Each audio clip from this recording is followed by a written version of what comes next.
The year is 1800. Napoleon Bonaparte, the man who once held all of Europe in his iron grip, is on the verge of complete and utter destruction. His army is exhausted, outnumbered, and scattered across the Italian countryside. The Austrians are closing in for the kill. In just a few hours, everything Napoleon has built will crumble to dust. But this is Napoleon we're talking about. The man who rewrote the rules of warfare. The man who crowned himself emperor. And on this day, at a small Italian village called Marengo, he's about to pull off the most audacious, dramatic, and frankly impossible comeback in military history. What happens next will be so crazy, so unbelievable, that if it were a movie, critics would say it's too unrealistic. But it really happened. And by the end of today's video, you're going to understand why this single battle didn't just save Napoleon's career. It literally changed the course of world history. What's up, everyone, and welcome back to the channel. If you're new here, hit that subscribe button because we dive deep into the most incredible true stories from history that sound too wild to be real. Today, we're talking about the Battle of Marengo, and I promise you, this story has everything. Betrayal, desperate gambles, a general who arrives at the last possible second, and a victory snatched from the jaws of certain defeat. This is the battle that made Napoleon a legend. So let's jump right in. To understand why Marengo was so important, we need to rewind a bit. By 1799, Napoleon had already made a name for himself. He'd conquered Egypt, won battles in Italy, and basically become the golden boy of the French Republic. But here's the thing about being at the top. Everyone wants to knock you down. While Napoleon was busy in Egypt, things back in Europe were falling apart. The Second Coalition, a massive alliance of Austria, Russia, Britain, and other powers, had formed specifically to crush revolutionary France. And they were winning. Napoleon rushed back to France, staged a coup, and made himself First Consul, essentially the dictator of France, though he didn't use that word yet. But being in charge meant nothing if he couldn't stop the Austrian juggernaut that was steamrolling through Italy. The French forces there were in complete disarray, losing battle after battle. Napoleon needed a victory, and he needed it fast. Not just any victory either. A crushing, decisive, morale-boosting statement that would remind Europe why they should fear the name Napoleon Bonaparte.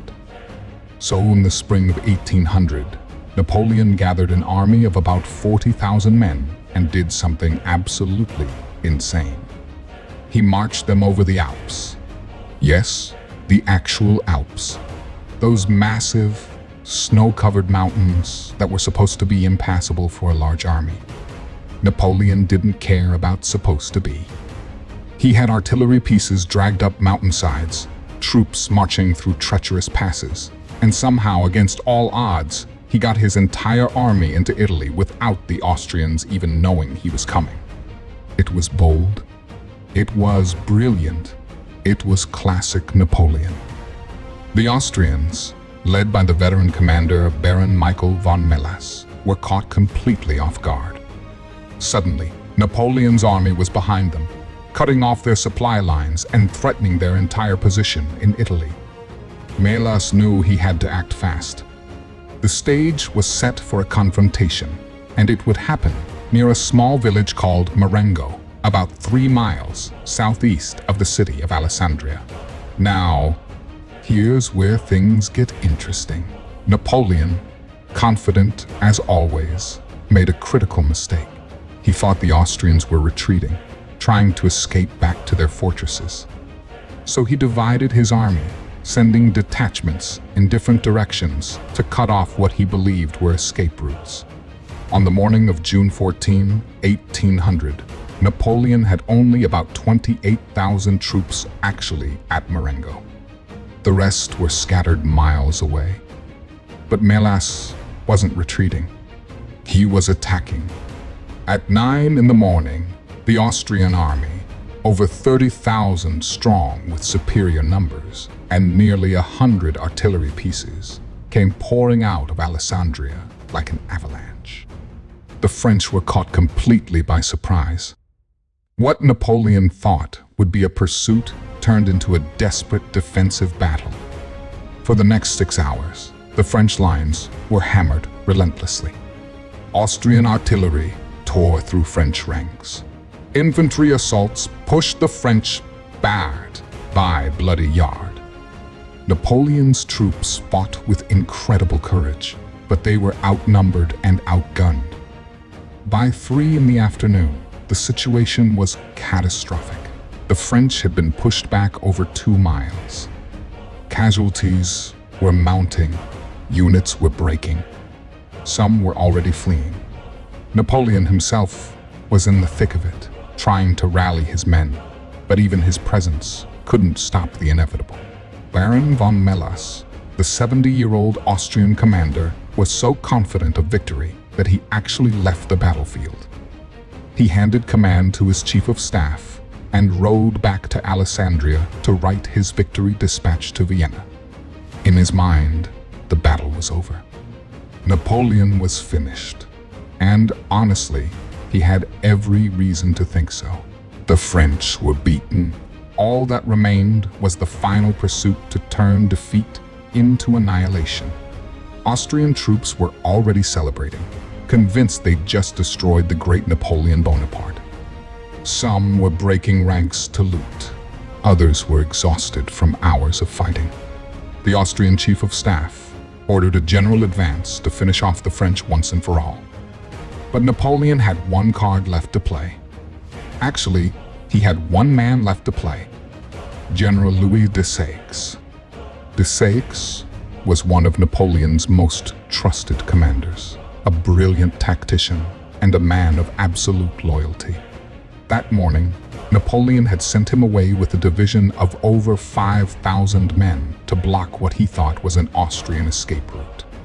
Desaix had been marching away from the battle all day, but around 2 in the afternoon, he heard the sound of heavy gunfire coming from Marengo. That didn't sound like a pursuit. That sounded like a major battle. Without waiting for orders, Desaix made a decision that would change history. He turned his entire division around and marched toward the sound of the guns.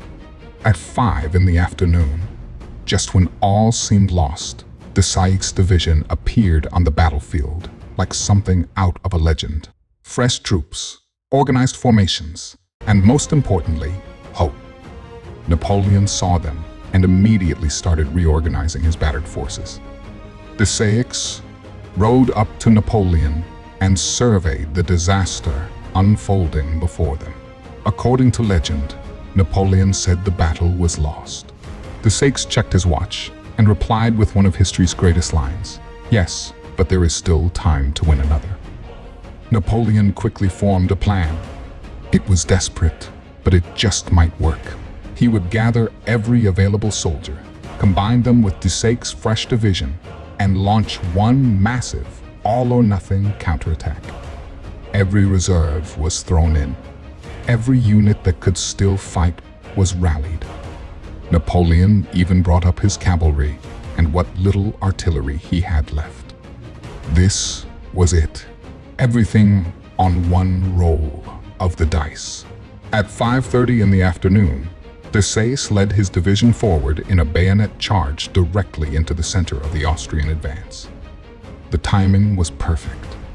The Austrians were tired, disorganized from hours of fighting, and completely unprepared for a fresh division to suddenly appear and slam into them. The fighting was brutal and close quarters. Then, in the chaos of battle, disaster struck. Desaix was hit by a musket ball and killed almost instantly. The man who had just saved the army didn't live to see the victory he made possible. But his division kept fighting. And then came the moment that turned the entire battle.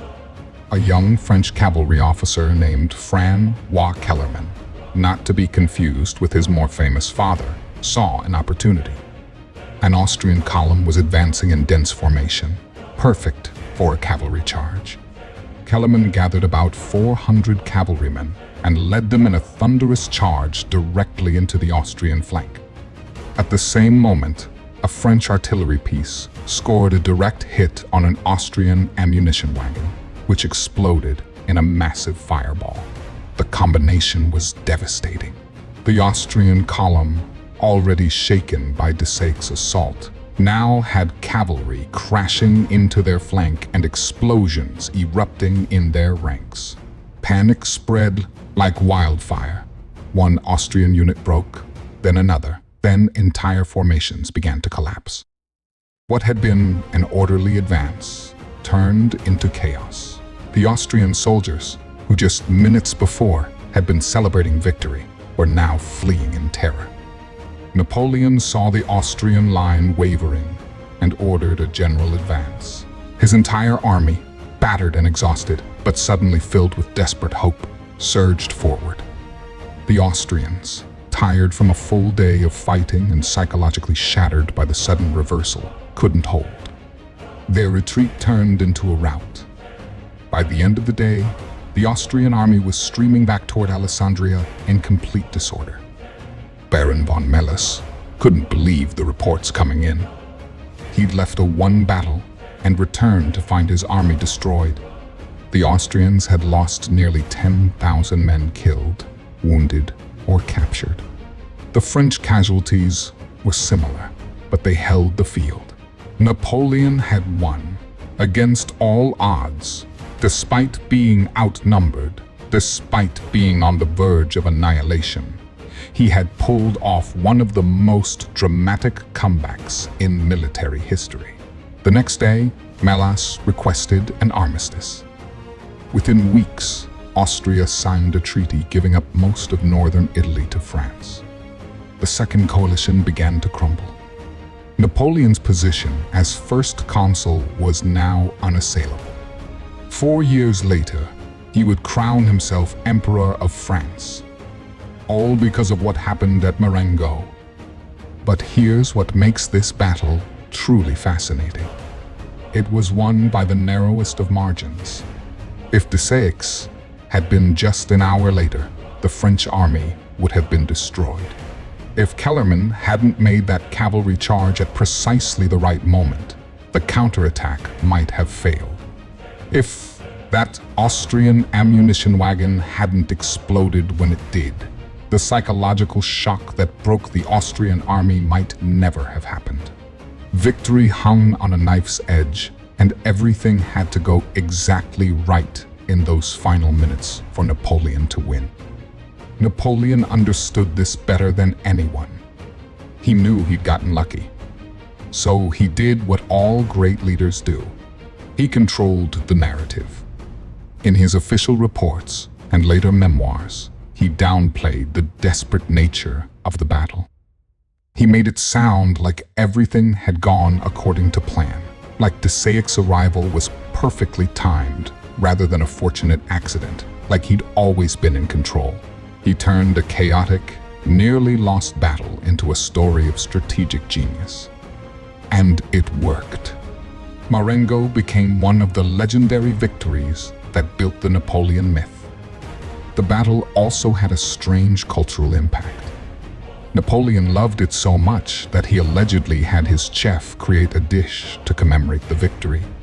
That dish, made with whatever ingredients were available on the battlefield, became known as chicken Marengo, and you can still order it in restaurants today.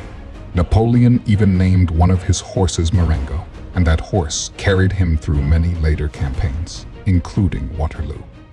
But perhaps the most important legacy of Marengo is what it teaches us about leadership and resilience. Napoleon faced complete disaster. His army was beaten, his strategy had failed, and by all rights, he should have lost everything that day. But he didn't give up.